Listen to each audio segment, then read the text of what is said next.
Okay. So, hi Samantha. I know that you're a Amazon program manager. Could you tell me a bit about your current roles and responsibilities at Amazon? Okay, no problem. Yeah. So, like you said, at Amazon, I am a program manager and I currently work in a division called GBSA, and that stands for Global Benchmarking Standards and Audit. And my focus at the moment is currently standards and specifically on the road standards. So, in Amazon, we have what's called UTR and OTR, being under the roof and on the road. And within on the road, that means I handle all standards related to driver dispatch from our delivery stations, as well as on the road processes like delivery, pickup, and that includes things like delivering to Amazon Locker or having our partners who deliver directly from local businesses, as well as returning to the station and the packages that are being returned for future dispatch in our next cycles. So yeah, that's mainly my focus at Amazon. Is this more like a technical job? It's mostly on the web, right? Yeah, I just it's not very technical, to be honest. It's like we do have technical program manager roles for sure, but this role is very process focused, and I do have direct contact with our delivery partner teams. So not so much tech. I do have projects that do involve tech. Like recently, we just released a new return to station process, which involved having some tech upgrades. But for the most part, process focused. Awesome. Do you handle like the results of like the delivery? How do I say? Like the results of how fast they get delivered, or do you like do any of Ah. that? Yeah, I won't say I handle it, but we do monitor it, and it does very much so impact our future projects because we'll work with a lot of local teams, being, tech or our local it's called ACES. It's like customer excellence team, and basically it's improving our. They'll support with improving the delivery times, and we'll create. My team itself will help create that standard and how we can apply it, not just in Japan but globally to North America and Europe. Awesome. I don't is Amazon like a super big thing in Japan? I'm pretty sure it is. It's like Yeah. Yeah, yeah. Amazon has it has a good share, I think, of business in Japan, but there's also, of course, like Rakuten, and they're basically Japan's version of Amazon. I think they also exist in the States, but it's more coupon focused. But yeah. Mm. Awesome. Well, now I learned a little bit more. Okay, next question. How did you get started in this industry and what has your career path been like? In this industry. Okay, so it's been a journey. Because when I first came to Japan, I actually worked for a nonprofit, and it was in program management as well, but completely different, like industrial focus, right? The intent is mainly how can we raise money, how can we save money, how can we improve the organization in any way, or like create more impact. Whereas Amazon is, as you know, a business, so it's corporate, and you want to have cost savings. You want to improve your annual profits and stuff. With obviously the customer focus, Amazon's very customer first. But yeah, so it's been a process. I started out as a program coordinator, moved into more project management roles, moved around a bit in different industries like amusement. Like I worked for an amusement entertainment company, Merlin. They owned Legoland and Madame Tussauds and stuff. So it's very, very different. And then I went Nice. into more tech focus, right? Working for IT consultancy, and then ultimately moving into this current industry where I worked at Rakuten first and then moved into Amazon. Awesome. Do you think that like what you did in undergrad mattered, or did you get your master's or anything? No masters. In undergrad, yeah, I was my major was business administration, with focus in entrepreneurship, and then of course, studying minor in Japanese language and culture, which was extremely helpful, being that I live in Japan, right? But business wise, I do think I learned a lot of good skills while in university. But of course, when you go into your career working at a company, there's a lot of on the job training. So there are things you can't learn solely in university, and you'll be taught on the job. So I would say maybe don't be afraid, because honestly, everything you'll learn in due time. Awesome. So like your job was more of a skill work Yeah, experience based. right. For sure, Okay. definitely. Awesome. What does a typical day look like for you? Mm, that's difficult. My day changes every It's like time. a So typical week too. yeah, okay. So some days I'll start, it'll depend. Some days I'll start at 7 a.m. and that's because I'll have meetings with North America. And then I'll end a little bit earlier. But for the most part, the beginning of my day will start with a review of all my emails, anything that has come in, and create a task list of what needs to be done for that day, and anything that can be pushed off to tomorrow, then that's wonderful. I'll add that. And then I'll start my morning off with maybe about 2 to 3 hours of meetings, while taking notes of any individual tasks or high priority items that need to get done throughout the day. And then I'll take a lunch. And I'll have a block off period after lunch, just to make sure I can have this free period of no meetings to get some official work done.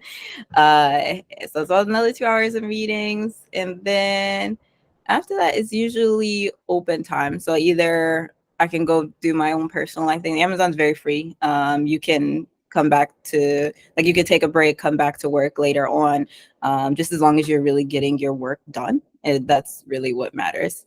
But yeah, so that's a typical day. Throughout the week, it's really it's the same, time variances, but really the same. Sometimes I'll go on site at delivery stations here throughout Japan, just to focus on any projects that I might be working on. And then I'll have meetings with various teams that we have here in Japan, like local ACES I mentioned before, tech, LMDX, or process engineering. But yeah, that's really a week. Awesome. Sorry if you see me like moving around. It's just because these stupid bug bites are too itchy. Oh, no worries. So your job is like can't both. Is it like half remote, half on Yeah, site? Would you say? right, exactly. So 3 days in office, and that includes if I go on site, right? So I don't have to go into the corporate office for it to count. But yeah, that's the general flow. Awesome. Okay. What skills or qualification with a soft skill focus do you think are essential for someone in your position? Hmm. I would say, especially working in Japan, it would be cultural understanding. I would say, Oh, right? that's one. Because yeah, because in Japan things are very different. Like the US, everything's very straightforward, and you say things directly. Whereas in Japan, it's like you kind of have to like soften a little bit, give a little more leeway for maybe people to disapprove or like disagree. Mhm. Um, and things take a lot more time, especially legally here in Japan. So if there's a new concept we're trying to introduce from North America or EU, it has to go through our legal team.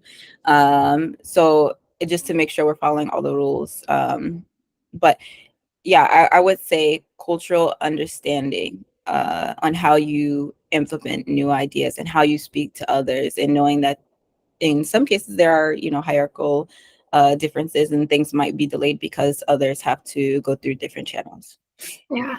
I think from what I've heard, Japan is more like a very social hierarchy based. Like if Yeah. you're a superior, you get the saying. Is that still true?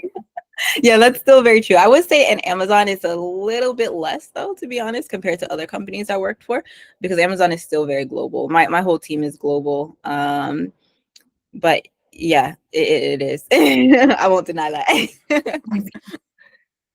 And then is that like one of your biggest challenges? You can like go into the next question too. Yeah, I would say so, because I'm dealing with so many different stakeholders. And it's that cultural aspect, not just for Japan side, but because my stakeholders are from other countries as well. And it may be, I might be dealing with a coworker who is from a culture I know nothing about. So just being understanding, and kind of just, if you feel you hear something that you don't understand, or you think might come off as rude or something like that, like just ask questions. Like, don't just take it and then feel like, oh, okay, this wasn't a good situation because of blah blah blah. Like, actually find out why, and understand that difference and how it might be viewed by different people. Yeah. Is that like the same when it comes from other people to you? Do you get any like culture shocks? I guess it's Oh like so yeah. separate. Even now, I think I still get culture shock. Yeah, definitely, for sure. I'll give one like really really simple example in for my that I had with my Indian colleague, actually. And in India they do the head nod, but in the States it'll come across as saying no, but in reality my coworker was saying yes.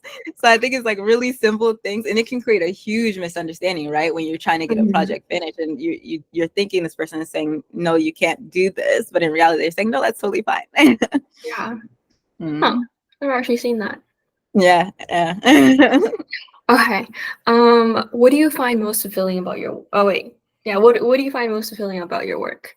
um hmm I'm going to say my impact on our customers. It's a little hard to uh, see at first because a lot of my clients are internal to Amazon, but ultimately the projects that I put out do help customers, and myself being an Amazon customer, right? Like I'm like constantly buying stuff, and it sucks if your package is delayed or maybe delivered to the wrong address, and being able to put in processes and standards that will help resolve that, as well as creating processes and standards that help our drivers. For example, like we implement here in Japan, we implemented programs for free beverages. So the drivers, when they're out doing deliveries and stuff, they can get free beverages from any convenience store. I think it's mainly 7-Eleven here, but they can receive those benefits as well. And like making sure that they know that, I think is a really really good part Yeah, of the job.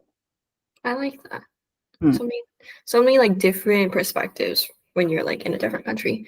Yeah. You can skip this one, but because it's like Amazon, I like to include for the big companies. But how would you describe work culture at your company? Mm, okay. I would say work culture is very like Amazon, as you know, has the 16 leadership principles, right? And customer first being like the big priority, always feeling that it's day one, deliver results and not being afraid to be wrong, right? That's one of the big ones here. And I think that's definitely very different from the other companies I've worked for. Usually it's you don't take any risks. And that's also a very Japan thing, like very Yeah, risk averse country. Whereas at Amazon, it's like if you have an idea or a project you want to do, go for it. If you fail, take those results, and it can be applicable anywhere. You don't have to be afraid of failure, and I really love that aspect of working at Amazon. awesome. Does there exist the office culture at all? Office culture, I would say. I want to say within my team, not really. Only because my team is very very global, so it's a mash of different cultures. But there's no standard set like of what rule you have to follow compared to most like Japanese companies, right? Yeah. Awesome. So I've done a couple of tech companies and they all say competitiveness, but I know this might not be Mm, a part of yeah. your Uh, group. So is that a like thing? I've heard that in other locations for Amazon, competitiveness is definitely a big one. But at least here in my team, in the group that I'm working with, not so much. Maybe there'll be a difference in priorities, at least when I'm working with other teams. So I might have a project that I think is super high priority, but for another team who I'm requesting support from, they'll say, okay, this is, lower on the list of things we need to do. Uh, but yeah, competitiveness, I'm gonna say not so much Okay. for the area I work I in. think Amazon's also like one of the top, so it doesn't have much to Yeah, worry about in a sense. yeah. Okay. Are there any misconceptions about your job or industry? Mm, well, that's a tough question right there. I can do so. Like what I've heard about Amazon is like sometimes, or in the States, sometimes their drivers are like super overworked. Mm, I don't know yeah, about that, but I yeah, assume I don't right. know if you No, say anything about that. yeah, definitely. I mean, it's all over the news, right? Here in Japan, though, it's a little bit different because of the regulations. Luckily, I think it's very good Mhm. for our drivers. We do need regulations to make sure that they're safe. Um, so here, I think maybe the biggest misconception is for our drivers is like who. No, let me not say that.